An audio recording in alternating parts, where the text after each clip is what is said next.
Welcome, everyone. Thanks so much for being here today with us. I'm, as you probably all know, Bruce's daughter, and this is my husband, Marc-Andre, and we're going to be facilitating this service today.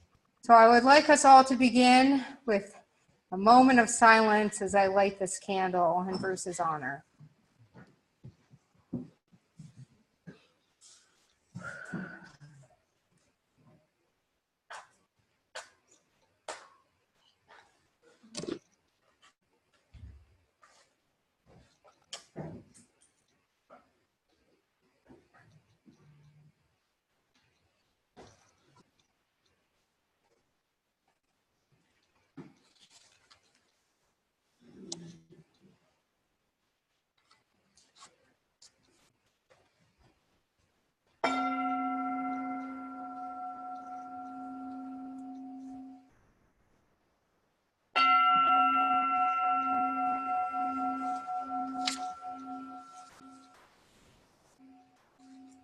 By lighting this candle, we welcome you to this celebration in honor of my father, Bruce Davidson. Thank you so much for being here. I'm going to turn it over to Marc-Andre to tell you a little bit about the flow of the day and what's happening, and then we'll get started. Some of you that are old enough to remember that gong, that song, will remember that is a joyful sound, because it was the sound or the gong that Bruce used to call the end of the day. So it was a happy moment, and it was a time for all the group, the community, to gather and celebrate what they had created together. So today, the ceremony with you, the community, the friends that are coming from very far, will be a ceremony of joy and a time to remember the good time that we had with Bruce. The ceremony will be divided in 3 parts. The first part will be people that will come at the microphone and talk about Bruce, their feeling, their emotion. And after that, there will be a last goodbye to Bruce and Bruce Cathedral outside in the forest. And following that part of the ceremony, you all invited to celebrate a meal in the community hall. And if you want, there will be a sauna. And just a little detail, if somebody has a cell phone, it's time to shut up your cell phone. And if there's somebody parked on Baker Street, it's time to remove your car because you're gonna be towed by the municipality. Yeah. So, Alana, can you hear me? I guess so. Wow, look at all these people. What an impact. Let's see who's here. Raise your hand if you're part of Bruce's family. Over here we have his mother and Linda. My sister and uncle are on the technology calling in. Raise your hand if you were part of the community in the 1980s.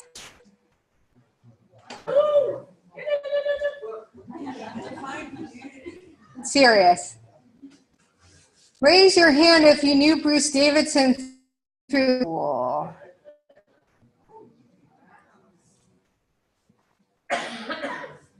Raise your hand if you knew part of Sirius.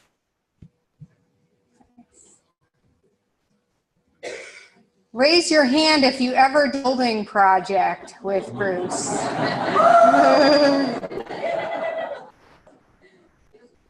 Raise your hand if you ever heard Bruce tell a story. What else I got? Raise your hand if you knew Bruce in the 2000s as part of Sirius. A lot more. Let's see. Raise your hand if you ever helped him work on the stone circle that has been erected.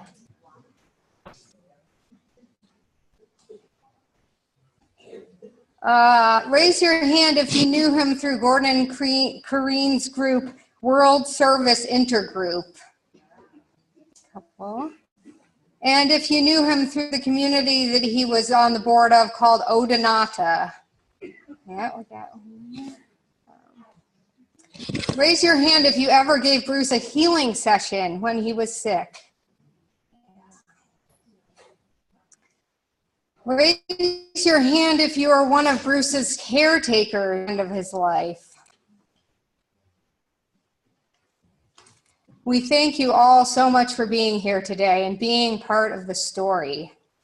We have a lot of history in this room. Oh yeah, you're right. Sorry. I think we also have a few people here who knew Bruce when he was a little boy. Raise your hand if you knew Bruce when he was a little boy.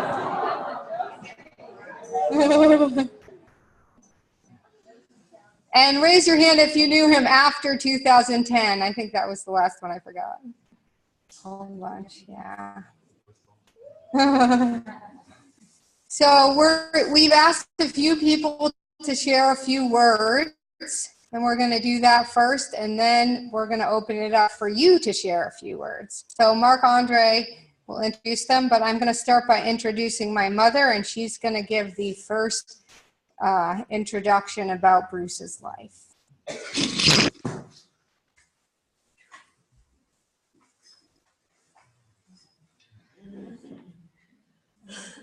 It's overwhelming for me. I'm not usually on this side of the microphone. I'm usually in the kitchen or in the garden or somewhere else. So this is new for me. And I wanted to thank you all for being here, and to especially thank the monks and nuns who came from the Peace Pagoda. This is their fast time, and they have taken a special exemption from that time to come and be part of here. And they will have to leave in a half an hour. So thank you all for being here. As was mentioned, Bruce wanted this to be a celebration. He often said that if he was going to die, it needed to be fun. And so, so in case we didn't get the message, on Thanksgiving Day, I had this angel card deck, and I was pulling out cards, and one fell out on the floor, and this is what it said. Hello from heaven. Your loved ones in heaven are doing fine. Let go of your worries and feel their loving blessings. Bruce did not believe that death was the end of life. Rather, he believed that it was an opportunity to continue his lifetimes of work in a new and more functional form. Before I tell you about Bruce and my life together, I'd like to tell you some things about him before I met him. And he then began his love affair with rocks, some of which you see over here, when he was a little boy. And he used to take rocks to bed with him. And they would fall out in the middle of the night. And he would start to cry, and he wouldn't be comforted until his mother got up and put him back in his bed. You can't hear? All right, let me try this. Okay. All right. I always think I'm loud, and people tell me that I'm not. So, he was very sensitive of a child. Sometimes when people came to the door, he would go and hide in the closet. He also had a fascination with the nature at that age and magnifying glasses. And he started a hill on fire next to his house and almost burned down the hospital that was right across the street from where they left it.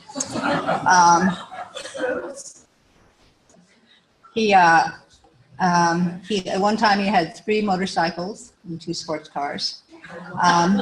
And he spent 4 years in the Marine Corps. He was drafted, in order not to be drafted, he joined the Marine Corps, and he had orders to Vietnam. And when he was in the plane on the way to Vietnam, his orders were changed, and he was sent to the Philippines, and then to Japan, which is probably why he lived to be here for me to be speaking about. He finished out his time in the service, working on jet fighter aircraft, and much to the surprise of himself and to his CO, he was promoted to sergeant before he left the Marine Corps. I first met Bruce at Fintorn. He was focalizing a group there called, he and Corrine ran the guest department together at that time, sometimes 50 people at a time. And I came into one of those groups, and I thought he was, in the Lonnie's word, supermodel gorgeous. But because I didn't want to participate in the group discovery exercises, which I thought were too touchy-feely. I just come from a yogic community in California where I had pretty much decided to become a nun. And I went to Fintorn with a woman named Carolyn Sherman, who later joked that she went to Fintorn to have a religious experience, and I went to find a man, and that she had the religious experience and I got the man. But I can tell you, after living with Bruce for 41 years, I really had both. At Fintorn, Bruce worked in maintenance. He repaired caravans and sewer lines. He facilitated 50-person groups with Corrine. He worked in personnel, interviewed many of the people coming to Fintorn during that time, helped rehab and then focalize 3 buildings there, Clooney Hill, Drumdoon, and Clooney Bank. And at Peter's request, was asked to focalize the core group. In 1978, he returned to this country with Gordon and Corrine and Peter Caddy and Linda Sipanofi to conduct workshops on Fintorn. I was back at Fintorn pregnant with Alana, and I just learned in reading his journal that it was very hard for him to be in the United States and have us back at Fintorn. He had a hard time a lot of his life figuring how to balance his family and his responsibilities and what he felt God had called him to do in his lifetime.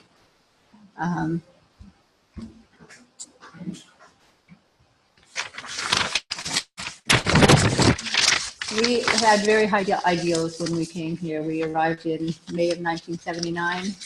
We had backpacks, one filled with Bruce's rocks.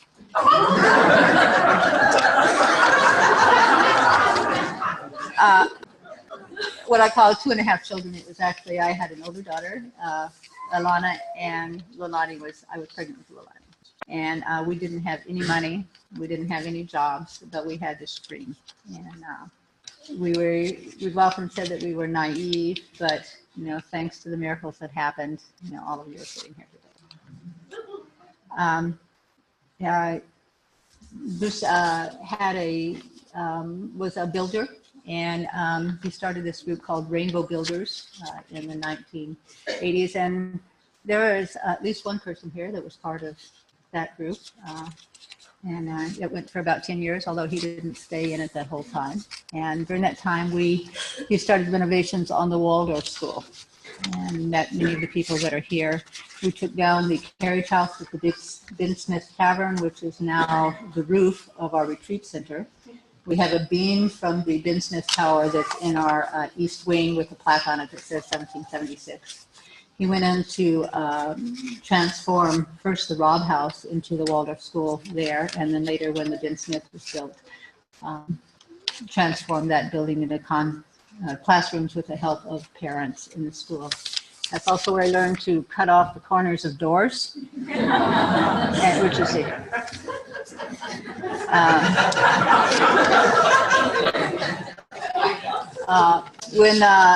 When the Peace Pagoda wanted to be built, Katashoni came and to see Bruce and said that he was going to build this piece. Do you have any skills? And he said no.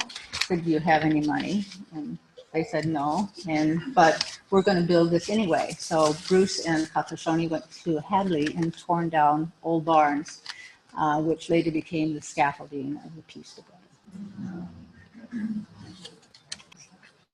Pagoda. He was a master timber framer. He learned most of his construction techniques from a book that he read, and then went on to do this.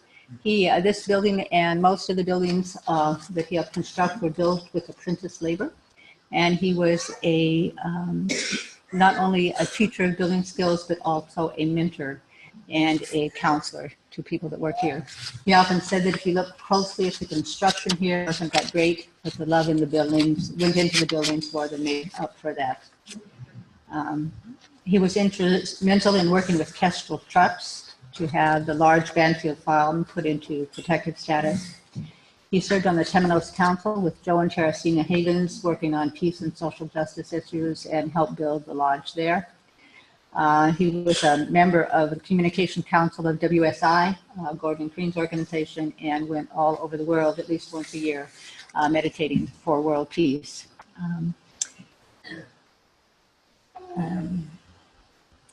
He was an advisory board of Odinata, a community that was wanting to start. And he was also part of the beginning group of, which is now called Quantal Energy, which was doing research in zero-point energy. And I can remember we were in Switzerland, and he had been given the address of this community that had developed zero-point energy in Switzerland, but we went to the wrong town. So we were driving all over Switzerland trying to find the right, which we finally did find. And we arrived unannounced, and he just went up and knocked on this person's door and somehow successfully convinced them that we could be there and that we were neither from the CIA nor the oil companies.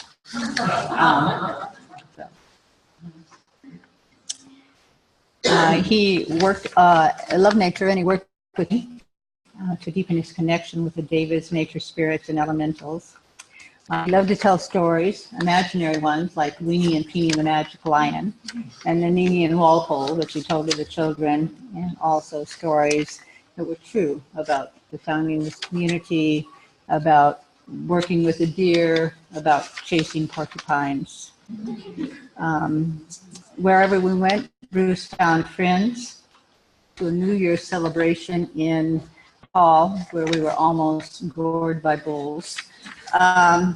We were invited to an Indian wedding whom we had never met.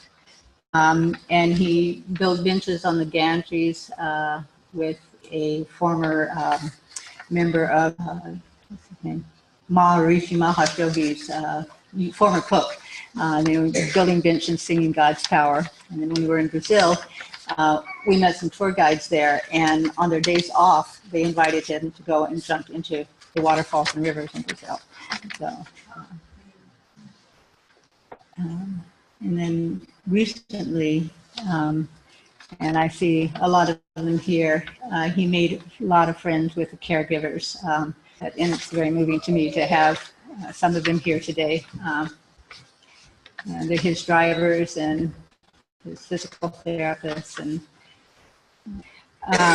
so during the last week of Bruce's life, we received a card from a person who had come to an open house that week before. He'd come with for a tour, and he was talking to Bruce in the backyard, and he was really depressed and about the situation in the world.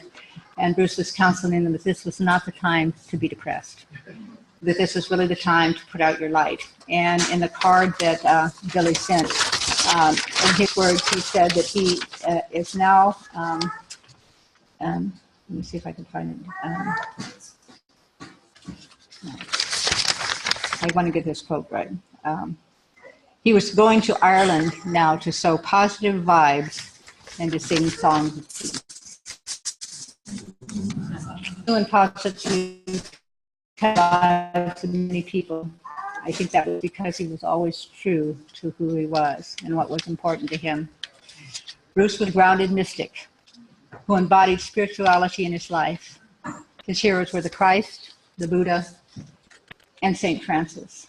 And his favorite quote from the Bible was, "What I have done, you too can do." In 2010, before he fell out of a tree, he had written an article for Communities magazine. I'd like to read what he wrote. All life is sacred and everything is interconnected. If you live from that perspective, you become an ecologist. In order to be spiritually minded, one must do more than teach and learn skills. He must embody the principles and values that lead to sustainable life, love, compassion, and commitment to the highest good for all beings. I believe Bruce lived that statement every day of his life.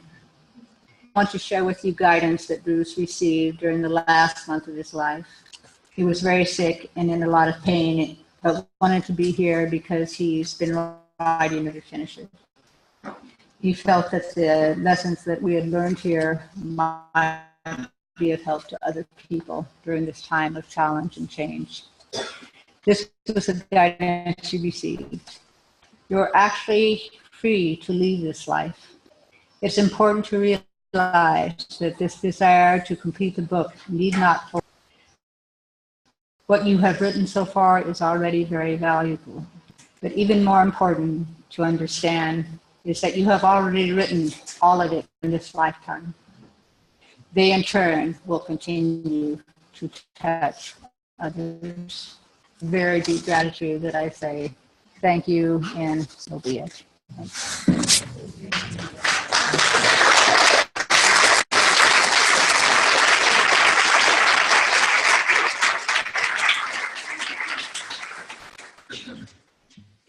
The next speaker is Gordon, coming from afar. If you'll just bear with me for 2 minutes while I get him set up. Yeah, those of you who don't know Gordon is Bruce's brother that is living far away in California. So Bruce will be the next one to talk. Yeah, Gordon. And Corey, sorry. Maybe we'll talk, we don't know. Yeah, the cell phone connection here is not super good. Yeah, and we'll take advantage of the time that she's doing the technology stuff. Downstairs, there's Gordon, bathrooms, can you say something? Like, there's some on the west wing, and then some in the main hall. There's two types of toilet. There's some composting toilet and like regular toilet. And if you want to honor Bruce today, please use the composting toilet. Hello, can you hear me? We can, Gordon. Just turn your video on, please. There you go. Hello. Hi, everyone. And Corinne's here too. Hi. Thank you, Linda. That was so beautiful what you shared. Really, really captured so much of who Bruce is and what he accomplished and what he's really all about. And you know, I thinking about some things that you may not know about Bruce. Bruce was always very, very magnetic to people. And he was very magnetic when he was a young person. And he had this little red Jeep that was covered up with a top on it. And he used to drive around in this Jeep, and he'd go out to the beach, and you'd see him driving up and down. We had this big, long, open beach in Plymouth, Massachusetts, and he would have about 10 girls hanging off of his Jeep. Really? I'm not kidding. He really did. Girls just loved him. So that was part of Bruce's earlier life. And he had, you know, the story about the rocks was very funny about falling out of the bed, because when they would fall out of the bed and hit the floor, they would make a big thump. And my father would wake up and start yelling at him for putting the rocks on the floor. And so this was a very interesting little pattern in his life. You know, you've all said such beautiful things already about him. You know, he was a very unusual person. He was not typical of anyone that I've met. He was, I don't know how to put it into words. He lived his own song. He lived his own being. And he followed that absolutely, as Linda said so beautifully. And he was so tuned in to everything. He was tuned into the nature world. He was tuned into people. He was so sensitive to everything and everybody, which caused him some problems, as Linda described. But he was always very, very kind and very, very patient most of the time. Occasionally. he had his moments, but we all have our moments. This is not unusual. And and I think one of the greatest contributions he made was the mentoring he did for all the young people who came to the community and worked with him building, and him teaching them not really only building skills, which he did, but his philosophy of life, his whole way of looking at life and seeing more deeply into the world around us and the modern society, and seeing clearly what it really is and what it isn't, and helping them to detach from it and learn a whole new way of seeing the world. He really gave that to so many young people, and I think that was a tremendous gift he gave. Now, the other thing about Bruce, I want to share with you, this is a little bit unusual, but before he passed, we talked about actually communicating after he passed. And we actually planned this. And I said I wanted to talk to him after he passed, and he said, yes, of course, we'll do that. So when he did pass, the next, I think it was a day, maybe 2 days after, I had a conversation with him. And I want to share with you what some of that conversation was, because it's very, very interesting, to say the least. So the first thing he said when I got in touch with him, he said, I said, hi, I knew it was him. I said, hi, brother, how are you? How are you? He said, I am very, very well. This place is so full of love and light, and I'm so full of love and light. And I said, oh, just like Findhorn. And he says, way better. Yeah. There's a big story behind that, which is when he first went to Findhorn, and he was there and writing letters back to me and my mother, he was saying exactly those words. It's so great. This place is so full of love. I'm so full of light. And that's all he would say. And my poor mother, who was there, was saying, well, I don't know what's happened. He's joined a cult or something. So we need to go over there and see what's going on. She was very worried about it. So she took me to Findhorn to explore what had happened to her dear son, Bruce. And it turns out, this was a cosmic setup, by the way, he was living in the same caravan, what you call trailers, as Corrine. Because housing was very tight. They weren't in a relationship, but they were just living in the same place. And so he told Corrine, he said, my brother's coming to visit. I think you'll like him because you both really like to talk a lot. Because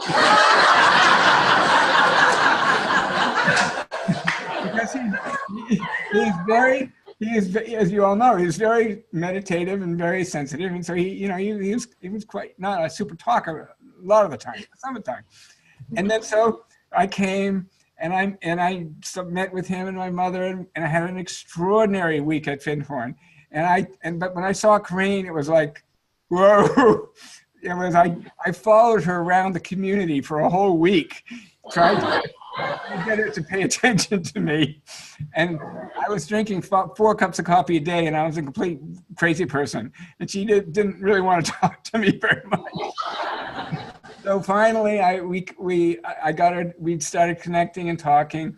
And then we went down to Edinburgh and stayed with Bruce and his friend, and we stayed overnight there, and Corrine and I were walking around Edinburgh Castle, and that's where we fell in love, right there in Edinburgh Castle, a beautiful snowy night.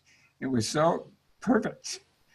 So we came back to the United States, and we eventually started this community. We bought the land and did all this, and Bruce and Linda came, and Bruce was always ready to do whatever was necessary. He's the kind of person who would just jump in and do it. And he was extremely talented as a builder, as you can see. You're sitting in that evidence, and you're right in the middle of it. And he was so good at building and creating out of nothing. And we had no money when we started the community. Really, we were paying a $400 a month mortgage, and that's about all we had. And we just built stuff out of whatever we could find, like Linda was saying, tearing down old barns and all that. And he was just so creative with all that. And we have so many stories about the nature kingdoms and what we did with tuning with nature and keeping the deer out of the garden and all sorts of wonderful things. So, but I want to share a little bit more about what Bruce said when I contacted him afterwards, because it's so important that we realize that people continue. We don't end with this life. We are continuing on in our lives. And this is what is so wonderful. So he said that to me, oh, this place is so full of love and light, and I'm so full of love and light, because he wanted me to know it was really him. Because that's what he had said. And it resonated so deeply with me. So I asked him, I said, tell me what you're experiencing. He said, I was met by two guides, one male and one female, who showed me where I am now. And I said, what is it like? He said, there are beautiful fields and flowers and trees and soft white buildings like temples and halls. And I said, have you processed your life experience?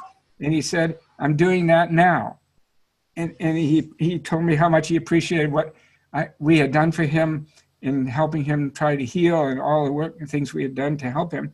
And so he had messages for everybody in the family. He told Linda how grateful he was for all she did to care for him and support him through that ordeal he went through at the end of his life. And my mother, he said how much he appreciated her loving and steady support and presence throughout his life, which helped him to be the lighted person he always wanted to be. Sorry, this is tough. He said he gave his love to Lilani and Alana, of course, and he said, don't be sorrowful. Please know I am free now and living fully in the light and joy of the higher worlds. Please tell everyone I am free and to celebrate my freedom and joy and to give thanks for the beautiful creation of God, which allows us to serve, fulfill our karma, and come back to his radiant heart of love, and then to serve again. I love you all. That's what he told me. So, sorry, it's very hard not to get emotional about this, but it was a beautiful experience. I've shared all this with the family, and everybody has taken a great deal of encouragement and from this to know exactly what actually happens to us when we go. And I think this is a great lesson, one of his final lessons that he's giving to everyone, that life goes on. We are truly blessed. We live in a tremendously benevolent system where everyone has opportunities to grow and contribute and learn how to love and contribute and be compassionate more and more fully every lifetime. That's what we learn by being here. And it doesn't ever really end. That's his message, his final message to all of you. So thank you.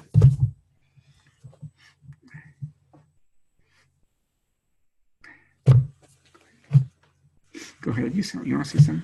Corinne would like to share something. Well, just very briefly, thank you for all of you being there. We're coming from California to just share our heartfelt love for Bruce, and just feeling like when I first met him in the guest department at Finhorn, he was such a good friend. We had such a close relationship. It was very beautiful.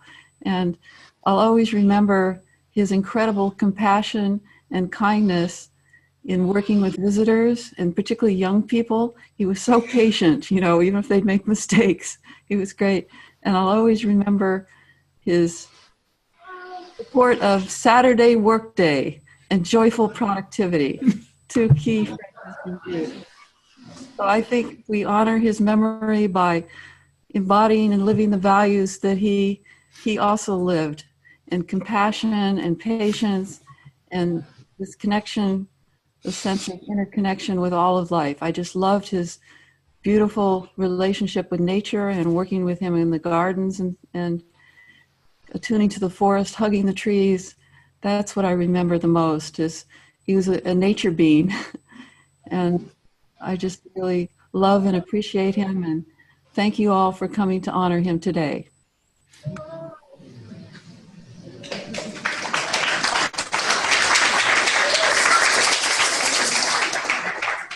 Thanks, Corinne. And Project. so, thanks, Corinne and Gordon. Did you hear me? Yes, we can. So we can hear you. So now I'd like to invite Brayden and Susan to come to the microphone. They are longtime friends. Right. I'm going to turn off the projector here, but just know that everyone who's online can still see you. I'm just turning it off so it's not so distracting.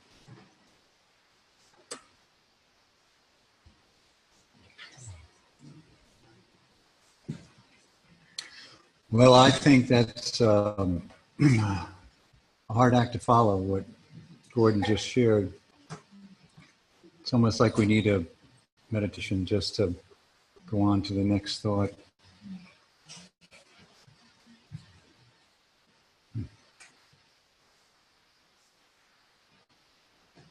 My name is Brayden Shanley. I'm part of the Agape community. I met Bruce at the Peace Pagoda. Early 90s, we were volunteering to build the temple. And I always thought that Bruce would have something to teach me about green building and about gardening. Findhorn. That's what he had to teach. And Linda too. It's hard to think about Bruce without Linda. It's hard to think about Linda without Bruce. We collaborated as a community. We're a Catholic lay community dedicated to peace and the environment. And my wife Suzanne and I collaborated with sister community Sirius over many issues of peace and the environment. And Bruce and Linda spoke at our community, our Francis Days. We have St. Francis Days every year, and Bruce and Linda would speak at them. It sounds redundant, but if I had to think about Bruce, I felt a deep connection to Bruce from the beginning. Now, that's not unusual. Bruce was a mystic. He reminded me of the Buddhist and the Hindu mystics and the Hindu swamis that taught me about mysticism when I was in my early 20s, middle 20s. And that is, the purpose of the spiritual seeker is direct experience of God. Direct experience of God. That Bruce was experiential. He was very simple to get.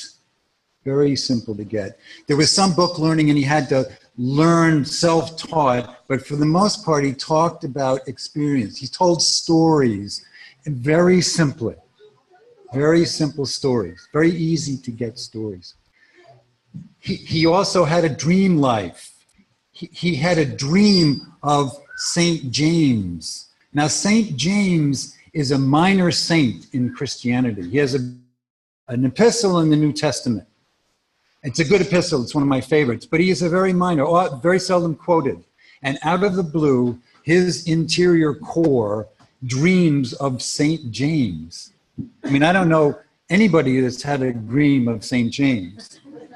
He has this dream of St. James, and then he goes to the Camino and goes on the walking pilgrimage with Linda and to celebrate his dream life. And he has all these experiences. He's always meditating and getting off the trail and going into the chapel and I have to get away and meditate and meditating and he's always talking about prayer. And as a mystic, he was always more comfortable talking about mysticism than he was politics. He had very little political language. And as a result, he was not discouraged. If you got into the woes of the world, he went with you and he agreed. Perfect agreement. But he didn't stay there. He talked about mystical experiences that made the world better, that couldn't be explained by logic. They always had to be like wild. They couldn't have been explained by logic, only explained by divine presence. And he would go on. when he fell and he was very, very sick and very hurt and very, very much in suffering, he had a dream about the healing of Jesus. He didn't go to the New Testament and study Jesus. He didn't think of Jesus' teachings. He had a dream.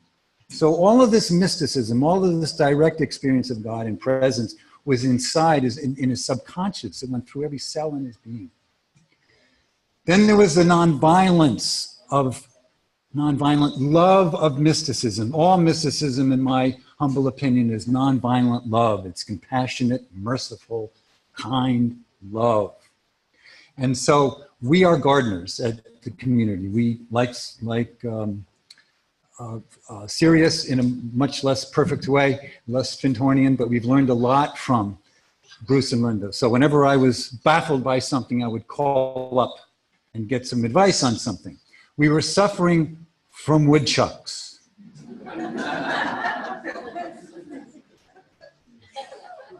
2 weeks, 150 plants gone. Enraged, that having a woodchuck problem is a fate worse than death.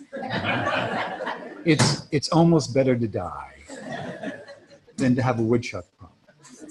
So I called Bruce, and to be honest with you, I knew exactly what he was going to say.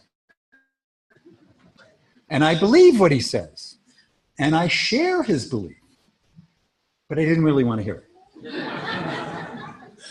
He said, we have found that with our deer problems and our woodchuck problems, prayer and meditation are the answer.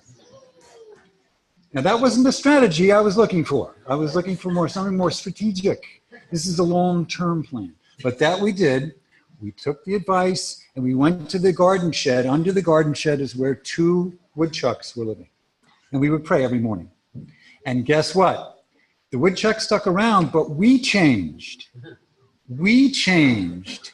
Our rage changed. Our discussion of the woodchuck's right to live changed. And 2 weeks later, we caught him in a heart trap and found another home. Less than perfect nonviolence, but the townspeople say, why don't you just shoot him? Our townspeople in Hardwick. But mystics do it differently, don't they? They do it differently.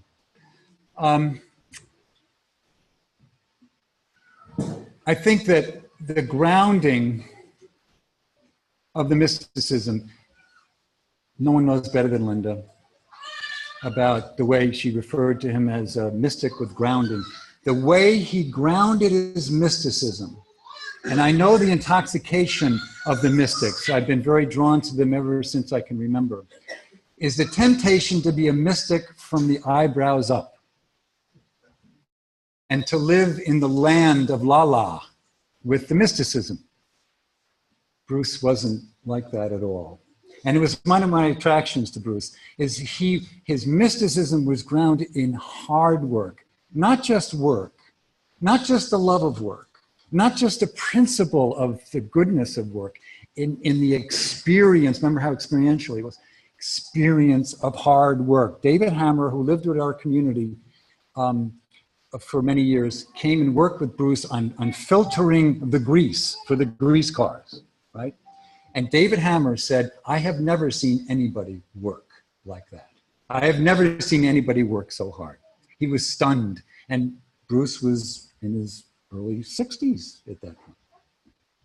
So the beauty of his knowing the divine experience and the divine presence by experience is grounded in hard work, authenticated in the beauty and power and the grounding of the hard work. The second and most memorable grounding was Bruce's smile. Bruce's smile. Thich Nhat Hanh would say, take a half smile through the day with you. And then let it break into a complete smile. That's how important smiling is. Mother Teresa would say, the poor, the suffering humanity, they need your smile. Smile. Smile out there. Whenever you saw Mother Teresa with people, she was always smiling. They need your smile. This was Bruce. he gave the world his smile. I've often thought, what kind of insides do you have to be smiling like that all the time? So I say to Bruce, thank you. Thank you. And certainly, as Gordon, your brother, says, and certainly as we all know, you're here. You're really not going anywhere far away. And we'll expect great things from you.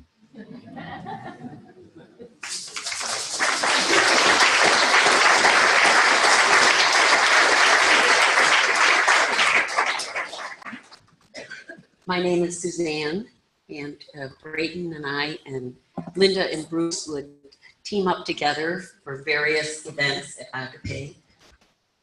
And I think I felt this sister kinship with Linda in a way that maybe women who live with men with the kind of energy that Bruce and Brayton have feel, and we recognized.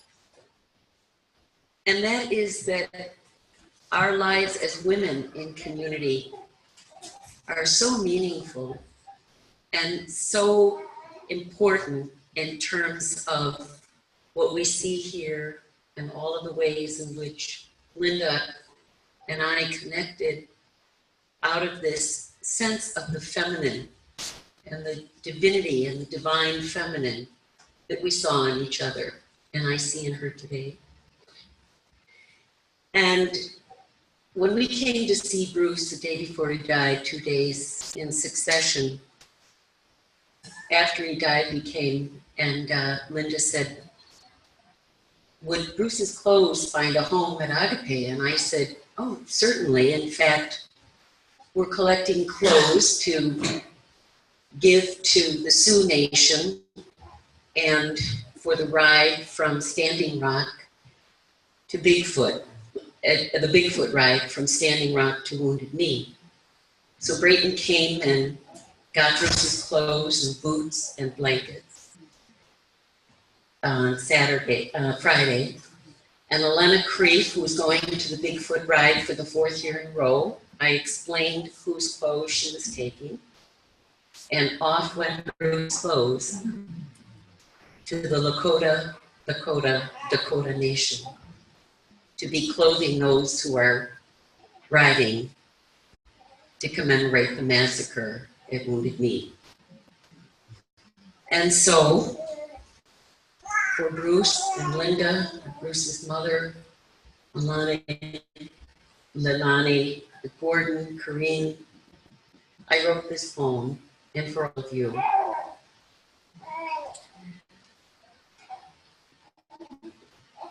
The Lover of Trees, a poem for Bruce.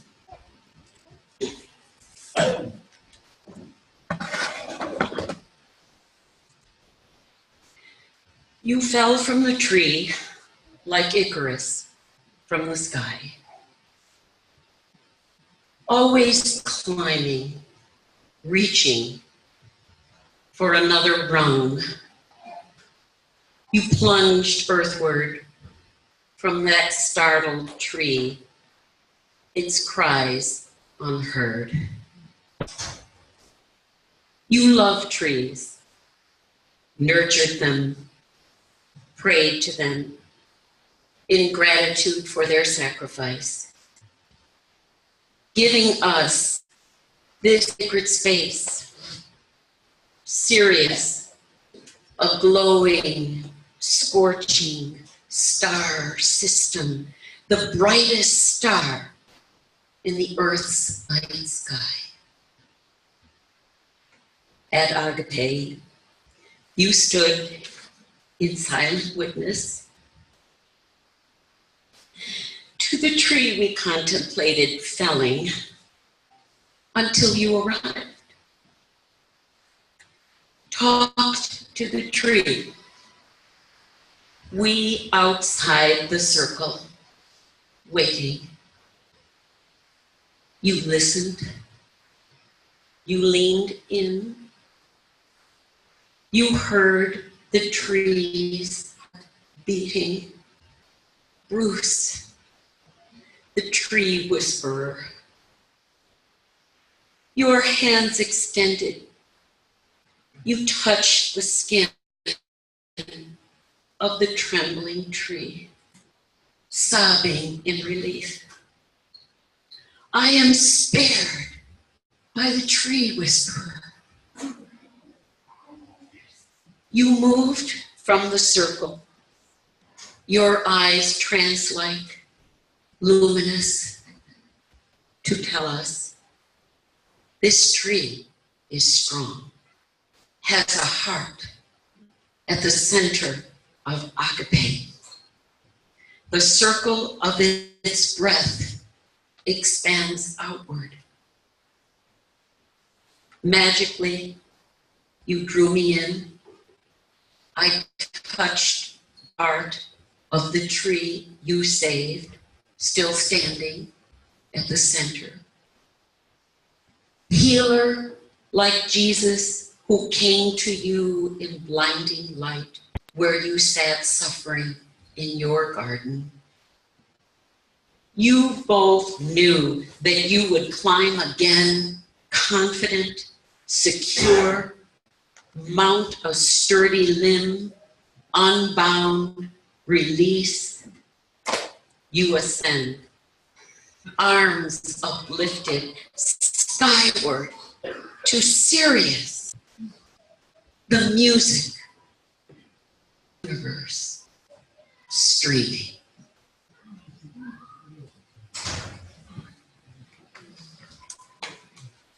And so he is here.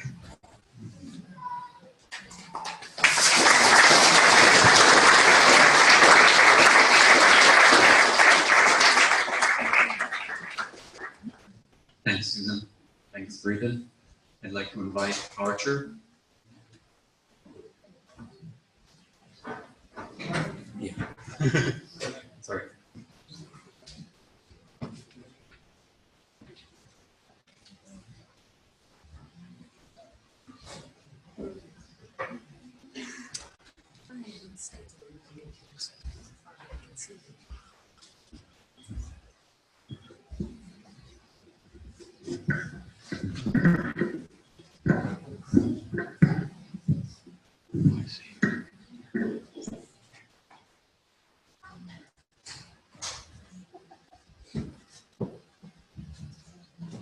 Each of us came to know Bruce in different ways. If you think back to the way in which you first came to know Bruce, there are probably as many ways as there are people in the room.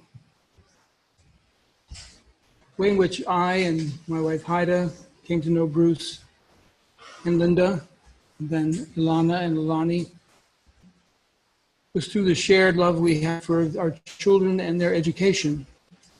That is to say, through the Waldorf School community. And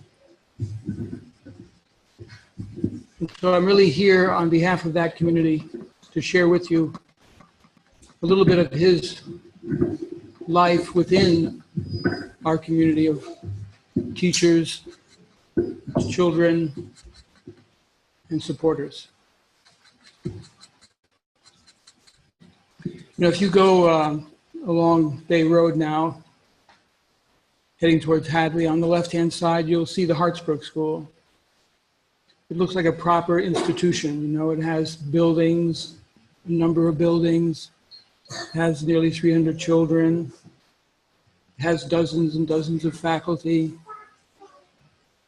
It has all the things, you know, including a soccer field and a few things that other schools don't have, including animals for the agricultural arts program.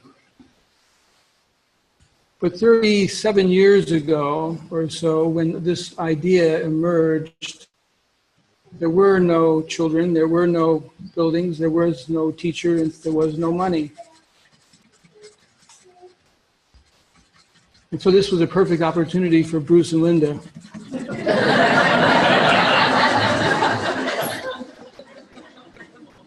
to join forces with the invisible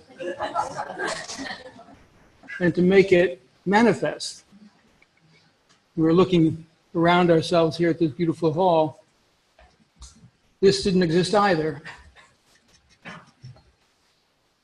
I'd say one of the things I learned from Bruce and Linda was the deep trust that they had in the invisible. The deep reliance that they had. They could live out of the invisible and join together with others who had a comparable kind of commitment to imagine something that was grounded in the spirit, an understanding of the child and childhood development that was grounded in the soul's spiritual understanding of the human being, and to work towards its accomplishment. This is something we tend to forget when we're comfortable inside a big hall like this, but all that is good in the world has come about through that confidence in the invisible, confidence in the impalpable. We have to learn to listen to the tree, learn to listen to our children's hearts. A second thing I learned from Bruce was that talking is not community building.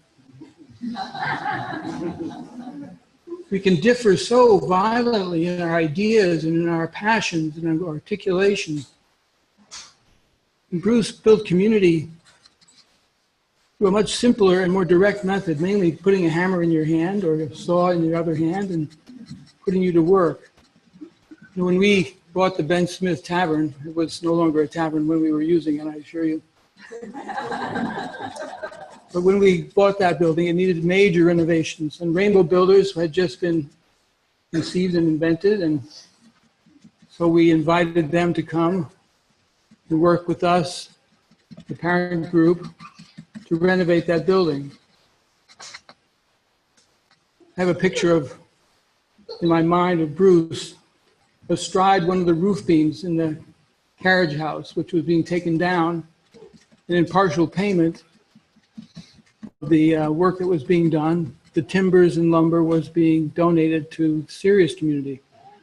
And as Linda said, you can still find some of the roof beams in this set of buildings. It's a wonderful picture that the bones of the one organization are somehow melded into and part of the construction of this organization, this institution. That one needs to work together in order to really bind the community together. It seems to me to be a great lesson that we can all take home with us. Trust in the invisible and the ability to build community, to build it literally out of the sweat of our brows that we share together, the meals that we share together, and the love we have of our children. Well, I think that those of us who were somehow blessed with children or who teach those children understand what it means to see through the eyes of those you love. To see through not only your own eyes, but the children's eyes that you care for. And when those first pioneer families came around the idea, the invisible idea of the Waldorf School, Linda and Bruce among them, I always had the sense that they were looking at this invisible reality, not just with their own eyes, but with the eyes of their children, their infant children, who were born with an aspiration and a hope to be perhaps like Bruce, the grounded mystics, to be perhaps like their parents or their teachers, to guide them through those first years was a privilege. To have their children entrusted to us was a grace. And from that small seed, in that building on Bay Road, those buildings came about. You know, the work that community, the Waldorf community did, really was built on the seeds of people like Bruce and Linda, of children like Lilani and Alana. They are the foundation stones beneath that whole enterprise.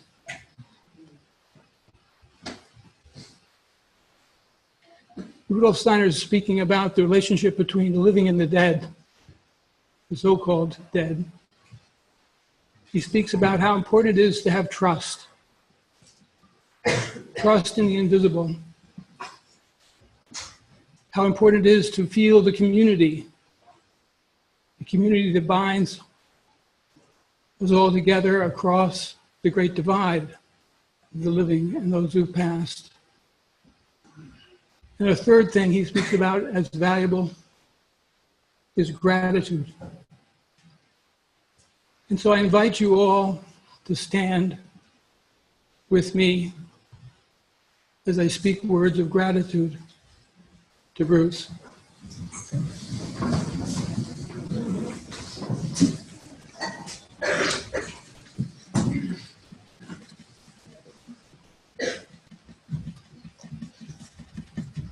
Bruce, we stand in gratitude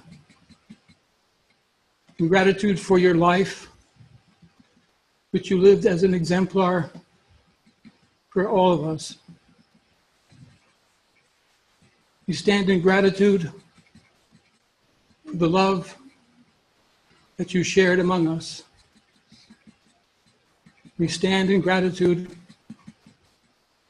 for the beautiful light of your life and love, which surrounds you even now. We feel the love and gratitude in front of us. We feel the love and gratitude behind us.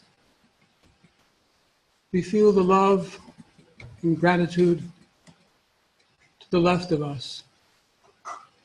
We feel the love and gratitude to the right of us. We feel the love and gratitude beneath us.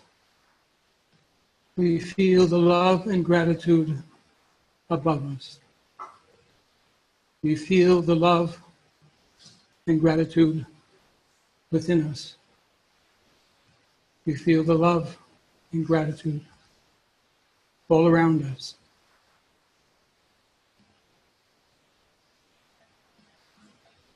Feel our gratitude, our trust in this community. Thank you.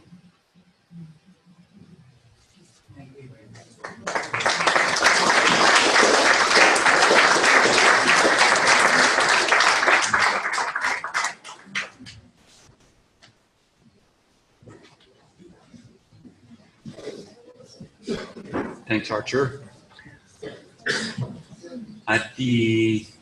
During the last months of Bruce's life, he was surrounded by people with a lot of love, passion, and dedication. Some great caretakers. And I'd like to invite one of them, Kim, to come to the microphone. There's two more persons after her. And after that, there will be the other part of the ceremony. Is she here? I haven't seen her.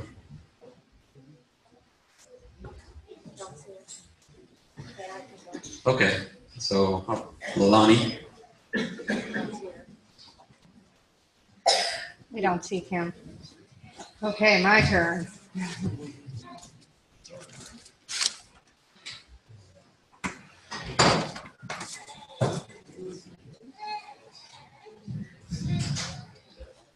We didn't know it yet, but that day was the day that would change all of our lives.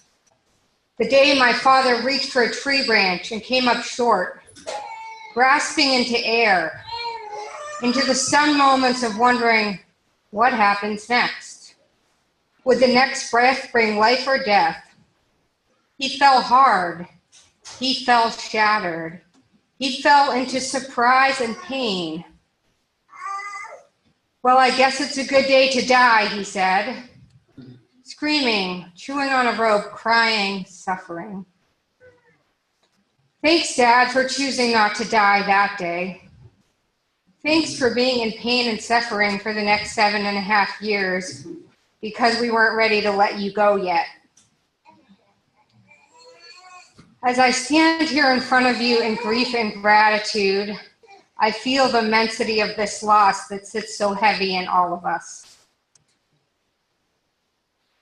My father's life was one of daring to be different, daring to push edges and dream into what seemed impossible, daring to reach beyond his home and roots and to live large, daring to come back to this country after being gone for 4 years, and along with his brother and sister-in-law, armed with only faith and tenacity to try and start this community.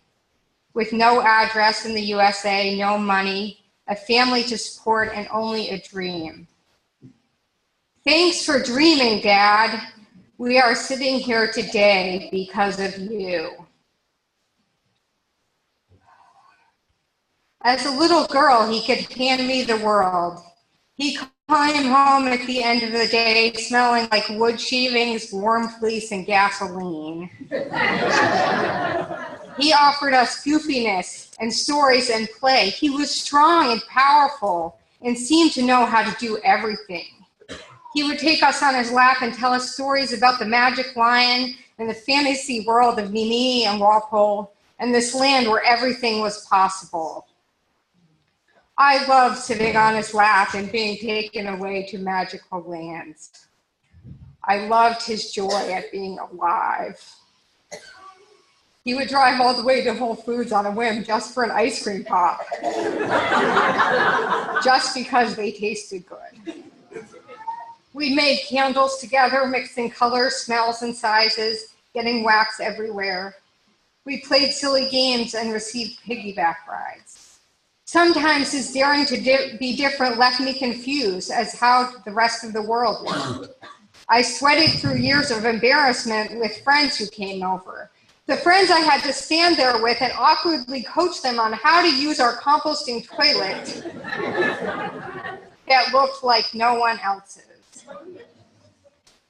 As I grew up, I often felt like a foreigner in my own country and realized how many people thought my life was weird and unique, fascinating, and different. I realized that people were seeking what I had been handed, what I had been born into.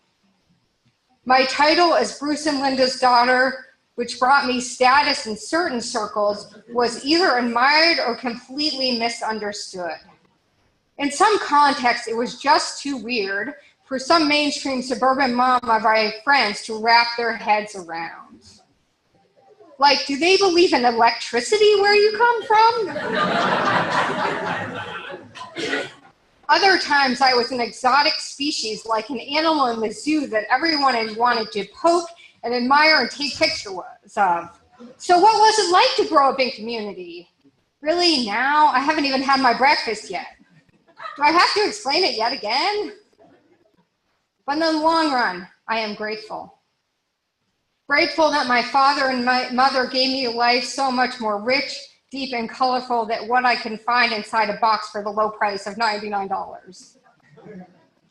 My father gave me the gift of community. How many Sunday mornings we spent hanging out in the farmhouse with him in his frilly apron, pot steaming, while I attended to make the cornbread, trying to keep most of it off the floor. How many guests did he welcome with a good story and a kind word for all those years? He gave me huge bonfires behind the farmhouse with swirling sparks, watermelon rinds tossed at bats, and running away shrieking into the dark, while we danced to my aunt's scratchy copy of Paul Simon's Diamonds on the Soles of Her Shoes, eating huge bowls of popcorn. Community gave me 90 acres and bumpy roads for bike riding and many hours to run in and out of houses without locked doors. I had access to many adult friends who hung out with us because they liked kids. I met countless people who walked through these doors over the years, leaving an impression on my young mind. I saw their humor, kindness, weirdness, and flaws. They left me behind, off to the next adventure, which only added to the allurement of what was in the big, wild world out there. Thanks, Dad, for providing community in my life. My father has a profound connection to nature, which he has passed on to me. He loved with being the trees and in the water. He never found a swimming hole he did not like, even if it was a pipe coming out of the ground in the middle of a third world city. He took us on our first backpacking trip in the White Mountains of Vermont when I was 10, which either fostered my love of nature or scared me beyond belief. No trip would have been complete without leeches on my sister's foot, bushwhacking through the undergrowth with him thinking, I know the shelter is just around here somewhere, while 3 little girls, one of them sitting right over there, tripped over tree logs and stumbled as it got dark, freaking out and crying that we might not make it back home ever again. But somehow I walked away hungry for more, and I felt the profoundness and the wildness of the land. Thanks, Dad, for teaching me to connect and honor the wild and sacredness of this land and all life. My father gave me the gift of travel and adventure. His stories created the allurement of the world out there and all that we can be. I mean, come on, who else's father dropped out of society to hitchhike around the country to become a bona fide hippie trying to find God? Who else's father almost gotten eaten by a tiger in a cave in Israel? I wanted to have stories like his, worth telling. He gave me freedom to choose my own path, to drive off into the sunset looking for the allurement of adventure, to meet people stooped and gnarled and missing teeth in their one-room shacks on dusty roads, to watch the sunrise on cold, windy mountaintops, to run after dirty, smog-filled buses with all my possessions on my back, to bicycle 2,000 miles through desert, swamps, and cities, to camp in the dusty desert near howling coyotes and rattlesnakes, to see the stars upside down, to have spring come in September, to chase cows dodging wet cow pies, and to pick lettuce in the freezing cold sunrise. Like him, I have stories worth telling. My father fostered my love of tools and machines and carpentry, starting with my very own toolbox with a real hammer, saw, and tape measure when I was 12. His skills shine in all the walls around us. He literally built our house from a patch of forest with not much money, a lot of tenacity, a few carpentry tools, and the copy of the Builder's Guide to Timber Framing. He let me be a member of his crew when I was 14 and hang out on the octagon rooftop putting down shingles. He taught me how to use my hands to make piles of wood become walls, become siding and cabinet doors. He showed me how to pound a bouncy nail, how to level a board, how to see with precision, and to bring critical thinking to each step. Even when I was impatient and wanted to do it my way, he showed me how to make a house square, precise, plumb, and accurate. He gave me the ability to see potential in every piece of wood. He gave me livelihood and skill and a gift to bring to the world.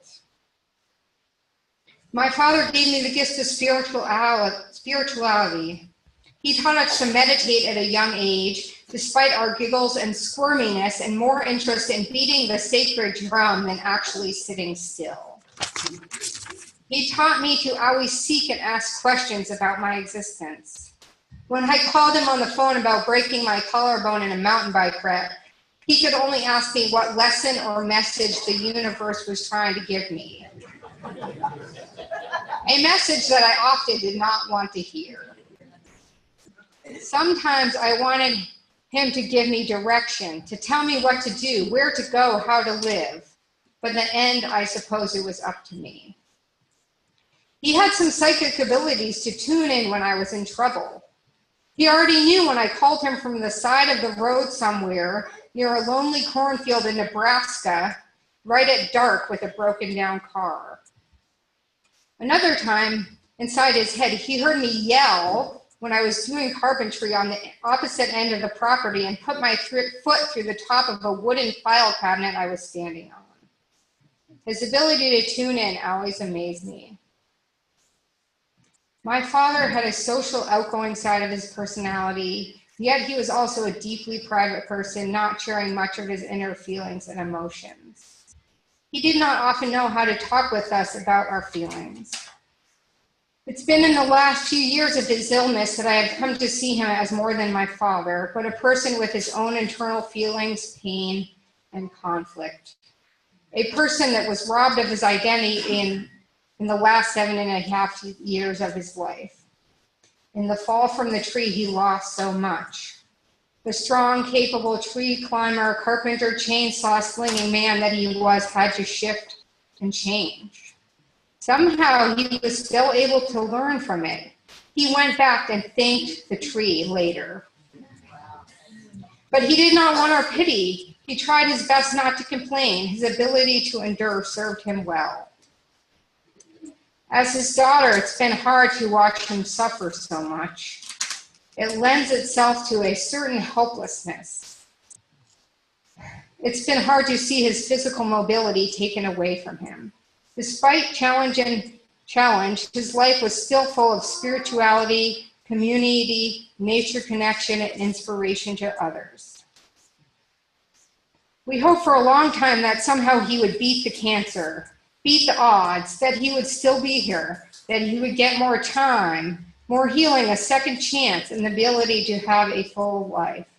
But in the end, this was the journey. If these last 7.5 years have taught me anything, it's that you can never have it back again, that we must embrace our lives, let his legacy teach you to love deeper, laugh louder, be more present, take risks and follow your heart. Speak truth, do your work, and keep trying. Thanks, Dad, for being my father, even when it felt like you didn't know how. Thanks for playing hard and working harder. Thanks for living your life so large and dreaming furiously. Thanks for mattering to all the people sitting here in this room today. Go joyfully on. You are free, and I love you. Thank you.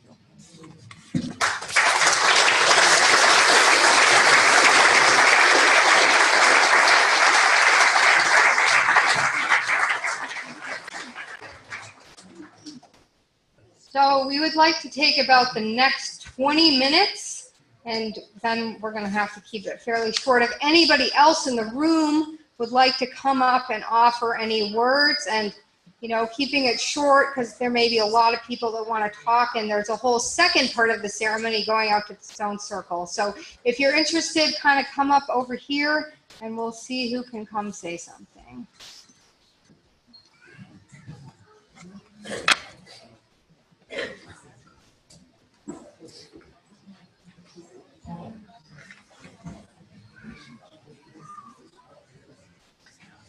Hi, everyone. I'm Ruth Hewitt, and I live here, and as part of my joyful productivity work, I have been sitting for the past year with Bruce, listening to some tape recordings that Devin Lafferty was here, made with Bruce, interviewing Bruce about the history of Sirius. And I went over each one. There's 11 tapes, and I went over each one with him, and we talked about what was on there, and we talked about editing it. So while there's still, I guess what I'm trying to say is his words are extraordinary. They're clear, really clear, And they will be transcribed and a book will come out of that. Thanks.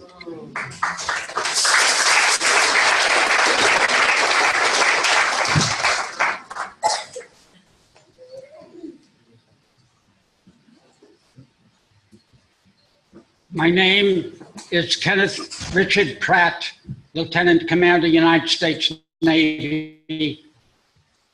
The first and last time I saw Bruce, the first, he and I were up 8x8 timber frames that we were knocking down and recycling for a beloved Peace Pagoda. I needed a hammer. Mine dropped. He tossed his hammer to me. His very expensive, super special hammer. I caught it. I looked at him, his eyes twinkled. The last time I saw Bruce, I have been living across the street from where Bruce received his dialysis in Northampton.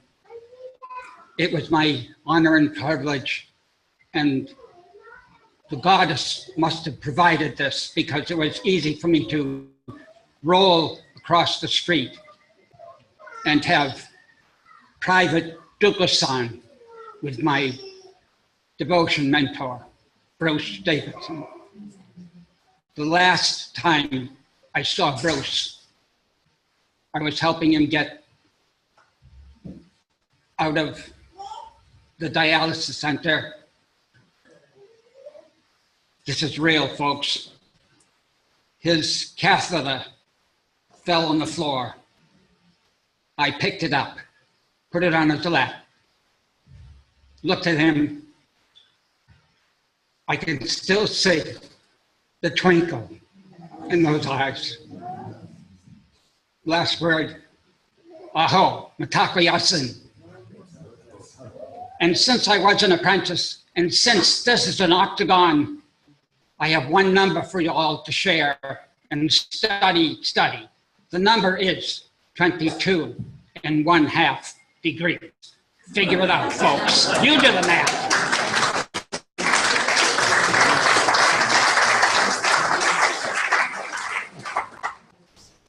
Hi, everyone. I am Dagan. I lived across the street for help here. So I'm going to try to be quick. I'm just so full of emotion. I haven't been back in the neighborhood for 5 years, and I'm just all. Huh? That's all taped. So I'm going to try to be quick. What an amazing moment this is. I so feel, oh no.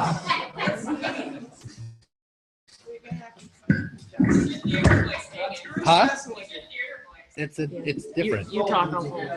Oh, really? So, what do I want to say? I so feel him with me. I've come back here and I see all of you, and I realize Bruce and Linda came here to start community at a time when community was opening up in our world as a pathway for all of us to change the course of history. And lo and behold, communities took root. And one of them was Sirius, and another was the Ark, started by John and Johanna there, who should be mentioned because they were counterparts to the whole community experience here on Baker Road that I jumped into in 1996. So I'm trying to be quick here, but what I want to say is I used to have conversations with Bruce about the world situation, about activism, the state of the world, where are we going, and he was always so darn positive and realistic at the same time. And he said, yeah, it might get really bad, but we're going to come out of this. And there was a sort of optimism there that really stuck with me. And in a way, I want to, with his blessing, return it to all of you. Because here we are, miring in the middle of unbelievable challenges in ourselves and in our society. It's really happening. This is the stuff. And the answer is community. The answer is holding this energy that we have now in our daily lives. So I want to encourage all of you to be less online and more with dinner parties and more with discussion groups and more with imagining how in real time, like this, we can come up with solutions to the problems in the world, because no one else is going to. It's kind of up to us. So, I want to use my next 30 seconds for silence, because that was also something Bruce really adored, was sitting in silence. In this room, he used to come up here every morning and meditate. So just a half a minute.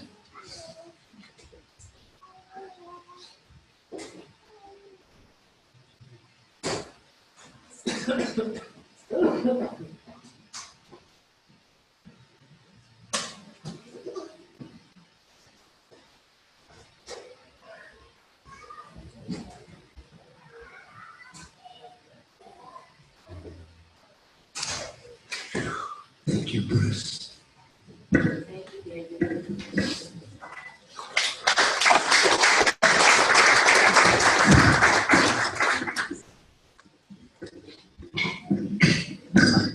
Roberts.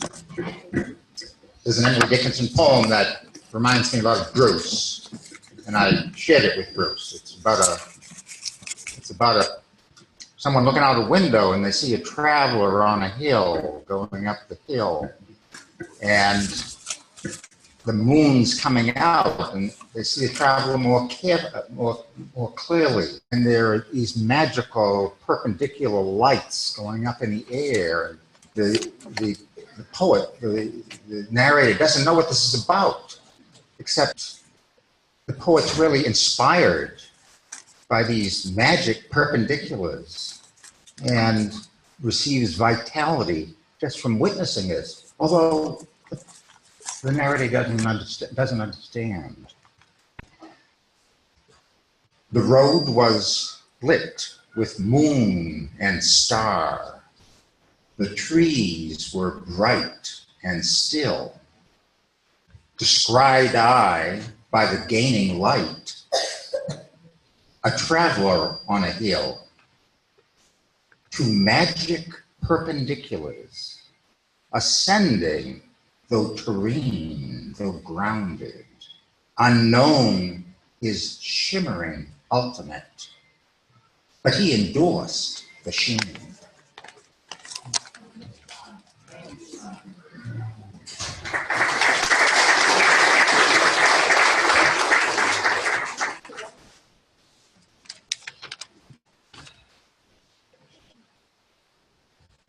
We can celebrate the life of Bruce Davidson by noticing the sweet day-to-day habits over his lifetime, those habits that made all of us feel so loved by him.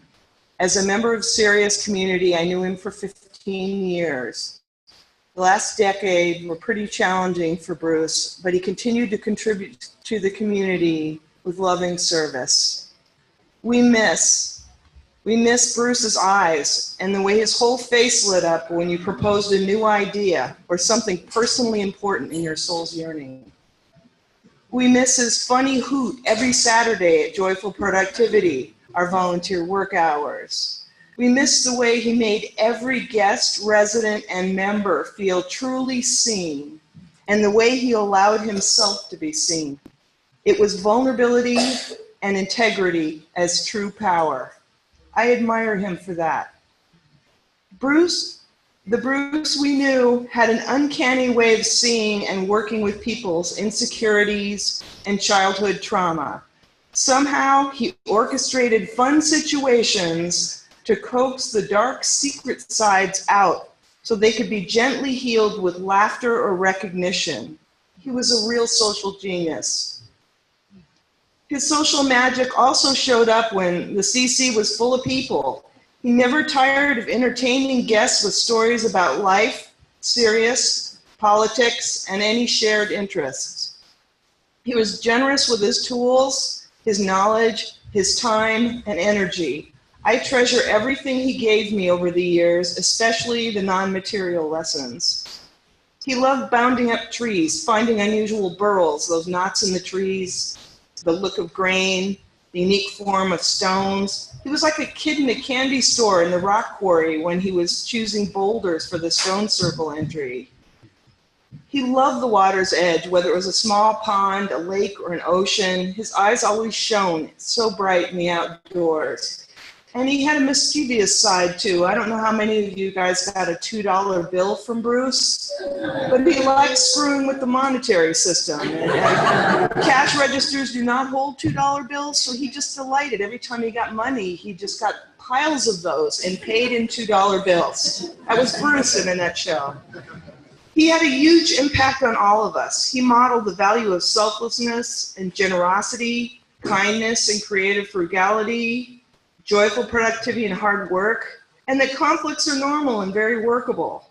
He accepted people for who they were and saw the best in them, regardless. Life is worth cherishing, and that human beings can relearn how to love the natural world. Bruce was ahead of his time while being an ancient sage at the same time. It was an honor to know him. I trusted him in a deep way, and he never let me down. Bruce, if you're listening and pleased that we're here together today at the CC, I want you to know we love you, Bruce. We thank you for your beauty and your life of heartfelt generosity. We walk with you in our hearts, and we'll take care of Sirius. Thank you.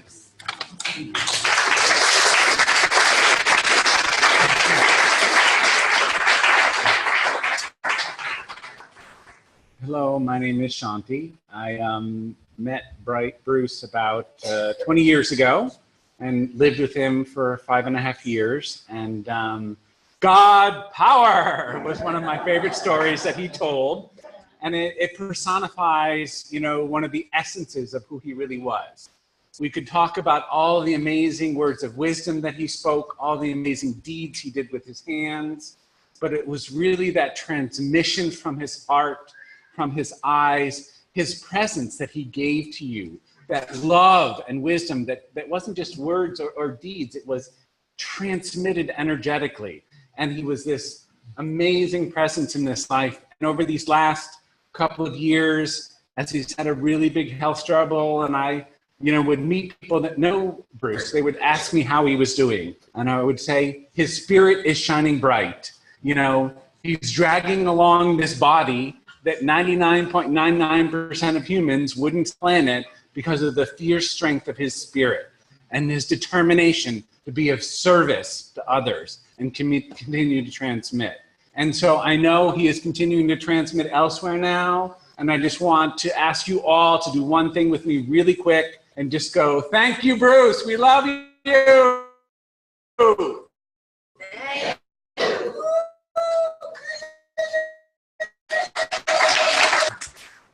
Hello, my name is Patrick. My wife and I lived in the community for about a year, and we've been in touch since 5 years, sorry.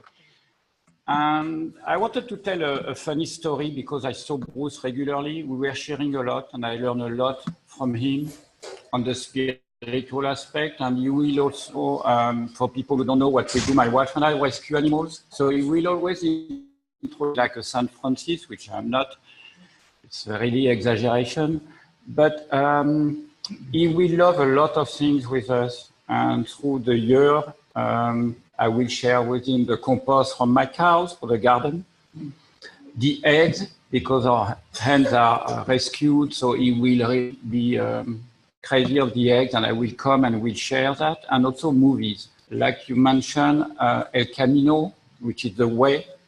We went to see, had the privilege to go with Linda and Bruce about 4 years ago, to see it in Amherst and talk about this incredible journey about the movie and the love and the search of yourself. So I will bring Bruce movies. We are in a spiritual circle called Spiritual Cinema, and I will share with him. And Paula took my little story I wanted to tell, but I can say it. Each time he will give me a $2 bill or a $1 to participate on the expenses. So when I will go somewhere, I will use this, and people will say, where do you get that? And I say, this is Bruce, and I will share the story. And Sirius will be always somewhere where I go spend the money, explain how Bruce was special, kind, and I cannot put words because everything has been said on him, but he was so loving and so special. That's why everybody is here, and shows the importance of community, which is the number one. It's love sharing together. So that's about it.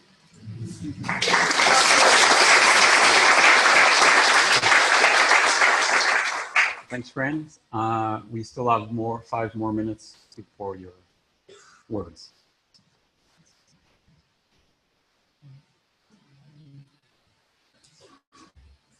My name is Shifra, and I've come to this community maybe for the last 25, 30 years. I'm a friend of Hensusha's. And there was something about Bruce, what someone said, the twinkle, that I remember. And I once said that he seemed like a gnome, like a tree person. I felt that very deeply. And I was struck by what people said about how positive he was in the midst of everything that we're facing now. And I also often feel a deep connection to the trees, and I feel like they keep telling us to walk with grace and to come into that kind of magic space that he seemed to inhabit as he walked through the world. And so I honor his beautiful, beautiful, beautiful spirit. And the other day I was down in the common because I love trees and nature. I feel myself a part of it, as so many of us do. Was down in the common. I often talk to homeless people, give them food, encouragement. I encourage people to do that. You don't have to be afraid, even if you don't have money. And I was down on the common, and there were a group of young people that were in uniform, ROTC, and I'm not so keen on the military. But while I was there, I didn't feel any anger or bitterness. I could see how beautiful they were. And I'm now thinking that maybe it was Bruce. I was just praying for them, that they would have peace, that they would make a different choice. And I was able to emanate that. And I really feel that love, came from Bruce. And when I went into the State House, I said how I felt, but without anger, just with love, and somehow to be in that high space, that fairy space, and still to walk among us as he did. And I feel blessed to have known him. And thank you for this beautiful community.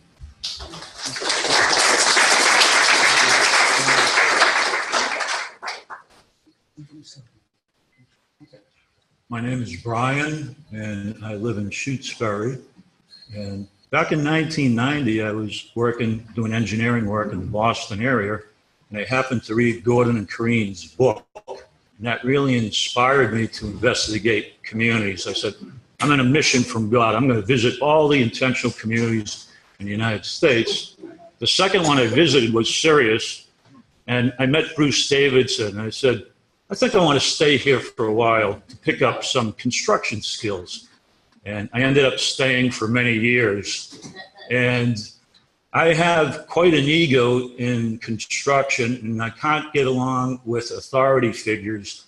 And I probably lasted about 3 months, all the companies I've worked with.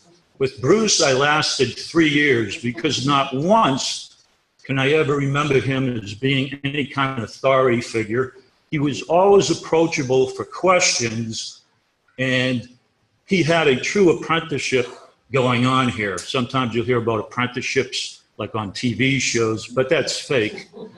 A true apprenticeship is when the master brings the disciple, if you will, not only to his level and beyond. There were things, gifts that he saw in me that I didn't even see. He said, Brian, you're going to go with this one. I put the solar panels up there. I built all the stairs in the West Wing, and the community center building. I did wiring, plumbing. Never did I have the confidence to do that because I came from a science and engineering background. I said, I can't do anything with my hands. But because of being inspired by this man, he brought me to levels that I never thought I could. I just want to close by saying I think we're all talking about some of the incredible traits that he had. I think he's one of the few adults I know that was able to retain the curiosity of a child. And that was the sparkle in his eyes. And one of my most memorable moments was in that hot sun.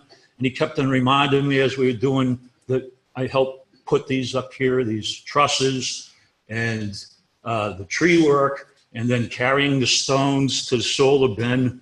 And I said, boy, this is tough work, Bruce, but he'd never have anybody else do the hard work until he did it first. And so I started to understand the joyful productivity and that work and play were joined together.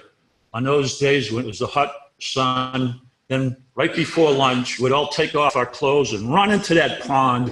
And he reminded us that we had lost our curiosity as a child, and he retained it right to the very end. And that was the most inspiring thing I got from him. And I'm still learning today. And I felt that since he passed away, that he's still there. Said, Brian, be a little bit more joyful. And each day when you work, put a smile on that customer's face. And he's right. I get repeat business, a lot of good PR and references. And I have this man to thank for that.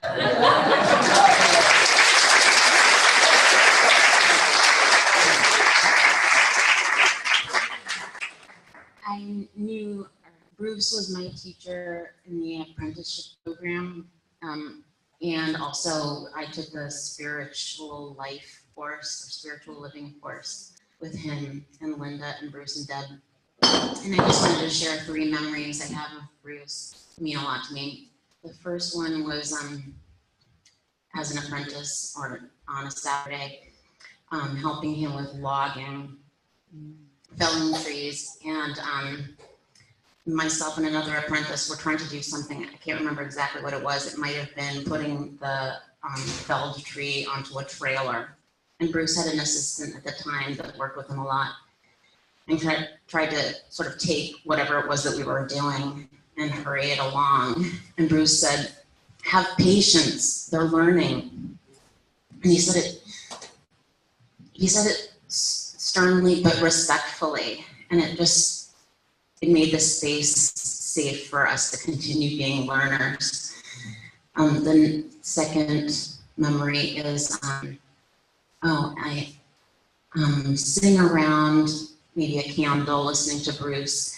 He was sharing maybe about how vibrations exist coming from people, or energy emitted from people according to the things they believe or think. And he told a story about how there was a woman that he met who he knew just hated herself and didn't like herself. And he could feel that coming from her and could feel and know that she brought all of that energy back to herself, sort of a self-fulfilling prophecy. People didn't like her or hated her.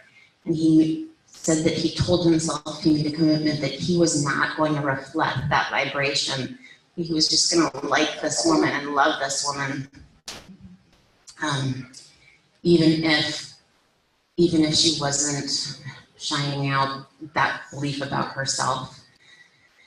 And then the last memory I have of Bruce that I have many memories of him, but the last I'll share is, and I think he'll forgive me for breaking the confidence of a sweat lodge, but it was in a sweat lodge, and there was just deep silence, quiet in between singing or sharing in the sweat lodge, praying.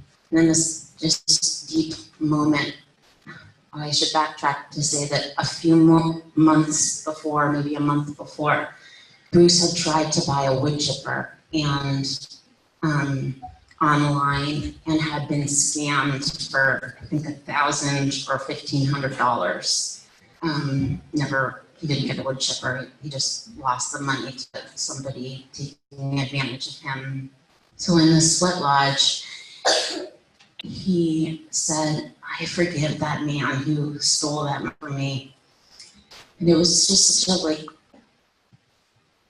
it was such a modeled moment of him, of watching him intentionally open his heart and go of resentment. It was, he was just a teacher of mine, and he was awesome.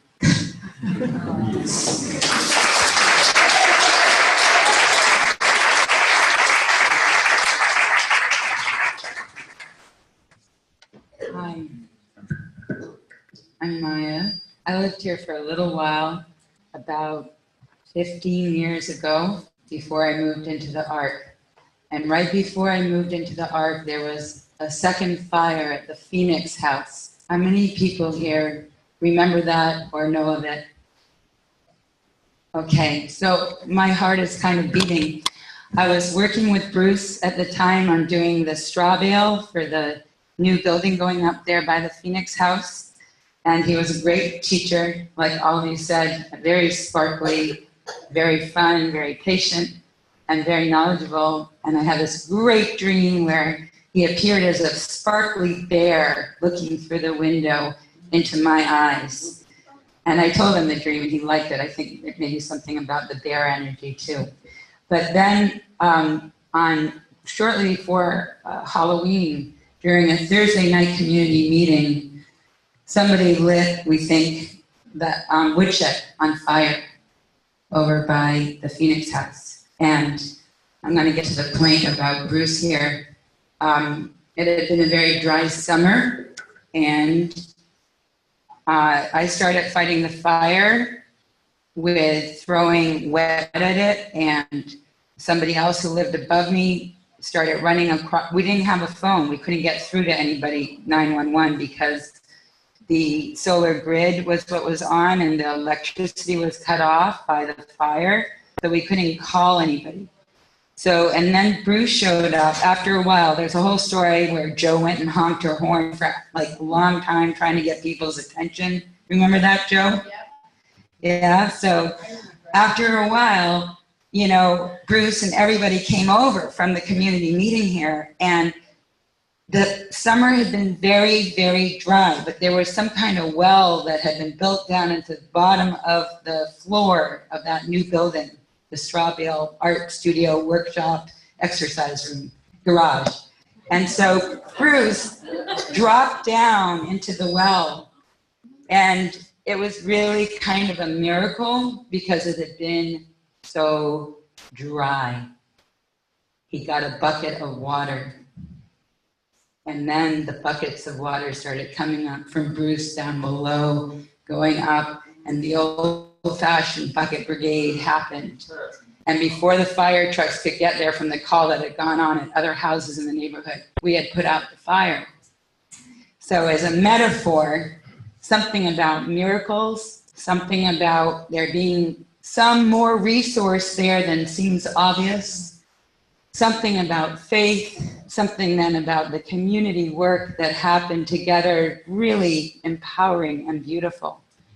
And I want to ask that when we get to Hanukkah, which is also the festival of miracles where the light goes on and on, or when we get to Christmas this year, or Kwanzaa, or whatever holiday you want, that we maybe make a little special effort to dedicate it to the work of community and to the memory of Bruce, and to thanking Linda and her children also for holding the ground here for so long. I don't see Linda. Thank you, Linda. So thank you, Bruce. I hope I did well by you, and I remember some special words you gave me that I'm trying to live up to. I hope.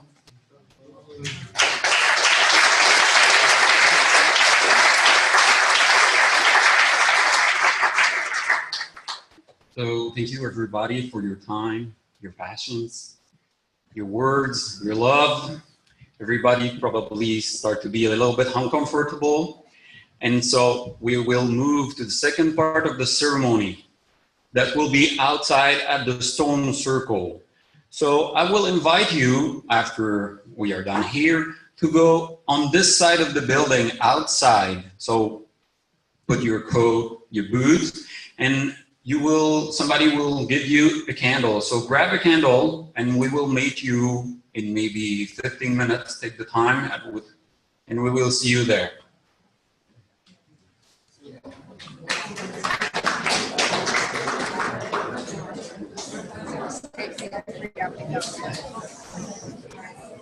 So much. You're so welcome. You're so welcome. I'm going to put the slideshow on.